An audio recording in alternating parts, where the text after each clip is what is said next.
Lord Jim novel by Joseph Conrad, chapter number 36. Jim's decision to let Gentleman Brown go free turns into a disaster. As Brown's men leave, they betray Jim's trust and launch a surprise attack. They ambush Tate Varish and his men, who are guarding the river. Dan Varish is killed along with many of his followers. Aftermath. The people of Pathusan are shocked and heartbroken. Dan Varys was a respected leader. They feel that Jim has betrayed them by letting Brown escape. Jim is filled with guilt and grief, realizing that his idealism caused innocent lives to be lost. Jim now must face the consequences of his actions. Next chapter 37. After Danvary's death, the entire village mourns and becomes angry. The people begin to doubt Jim. They feel betrayed and confused. Doraman, Danvary's father, is in deep sorrow and rage.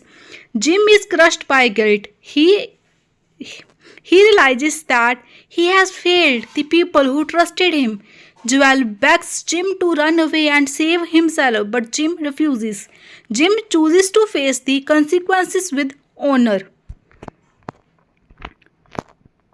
Jim goes to Doraman calmly, without weapons. Doraman is sitting silently, surrounded by grieving people. When Jim appears, Doraman shoots him in the chest, killing him instantly. Jim does not resist. He accepts his death as a final act of redemption. Next, chapter number 38. The chapter is presented in the form of a letter written by Marlowe to his friend. Marlowe explains what happens to Jim after the death of the Inverys. Jim is deeply affected by the Inverys' death. Jim chooses to face Doramin, Danvary's father, and accept the consequences. Doramin, in grief and rage over his son's death, shoots him dead. Jim stands without resistance, accepting his fate. His final act is seen by Marlowe as a form of redemption. Chapter number 39. In her letter to Marlowe, Joel expresses sorrow and confusion, questioning why Jim left her behind. She cries out, "He is gone. Why? Why did he throw away his life?" Marlowe's final thoughts. Marlowe reflects that Jim died as he had always wanted, heroically, with dignity and honor. He concludes that Jim had found himself at last, though death. Jim accepts death as a form of justice. Chapter number 40. Narrator Marlowe still writes a long letter to his friend.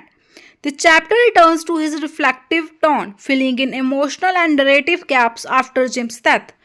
Marlowe had received letters from Pathusan, including one from Joel.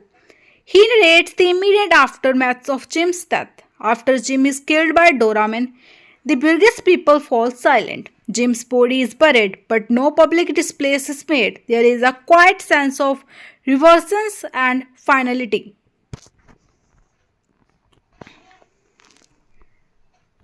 Jim's moral choice. Marlowe admires Jim's courage. He believes Jim chose death to present his ideal of honor and integrity. Marlowe reflects that Jim had found himself, meaning that in dying with dignity, he finally escaped his past shame. The Patna incident. Jim sacrifices life for an identity which he values more.